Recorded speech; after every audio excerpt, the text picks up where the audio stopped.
In the remote Himalayan kingdom of Nepal, two great Eastern religions coexist. It is the only Hindu kingdom in the world, as well as the birthplace of Buddhism.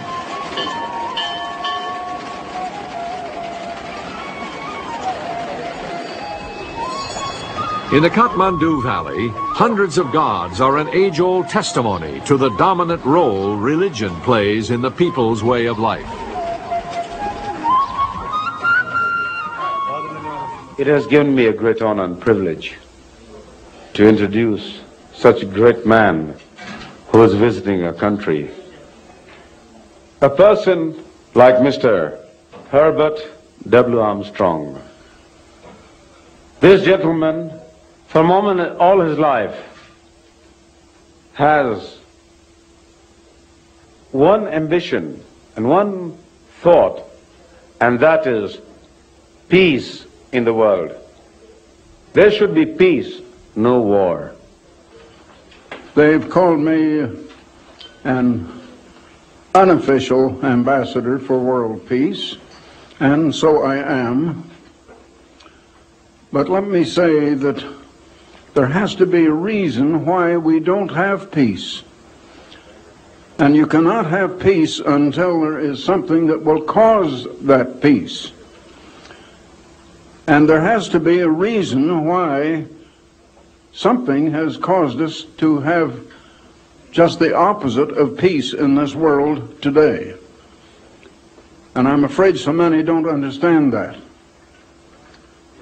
Now, in the world today, there are many different ideologies and philosophies and religions, and everybody seems to think that their own, of course, is the right one and the only one that is true and correct.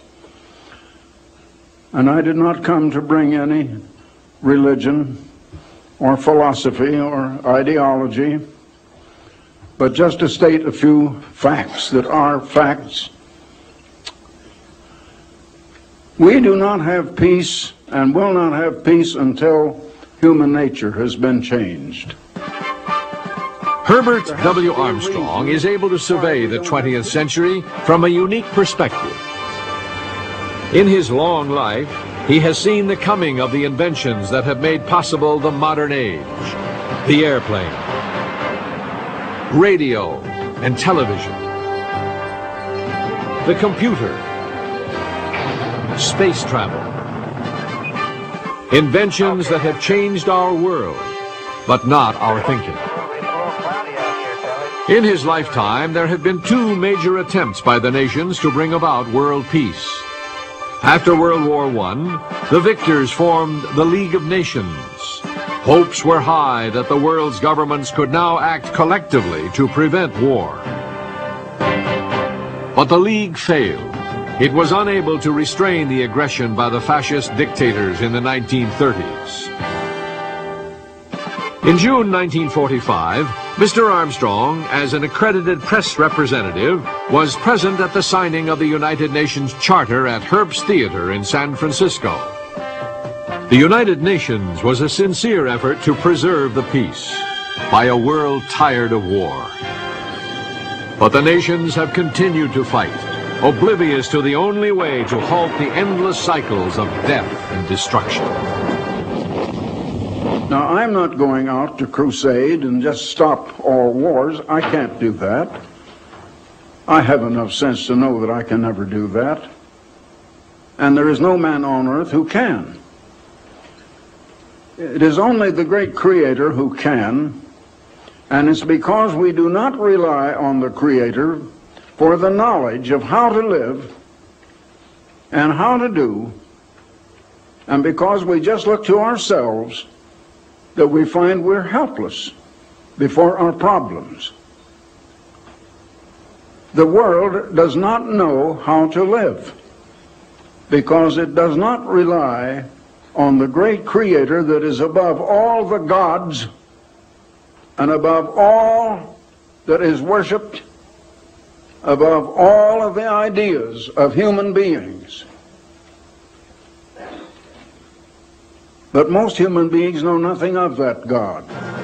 I can just tell you that Mr. Armstrong is an ambassador from a kingdom that is not of this world, with a message about government, he is going to law, war and peace, and the plan of God. That plan and the course of events that have led to our dangerous modern world were outlined long ago in the much misunderstood prophecies of the Bible. Over 4,000 years ago, God made a promise to the faithful patriarch Abraham.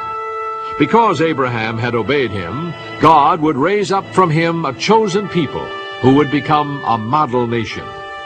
If they would be faithful and obey God, he would bless them above all the nations of the earth. God kept his promise.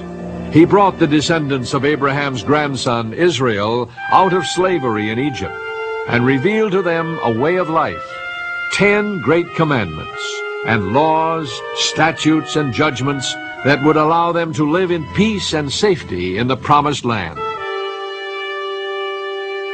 The chosen people rose to the peak of their power and influence in the days of King Solomon.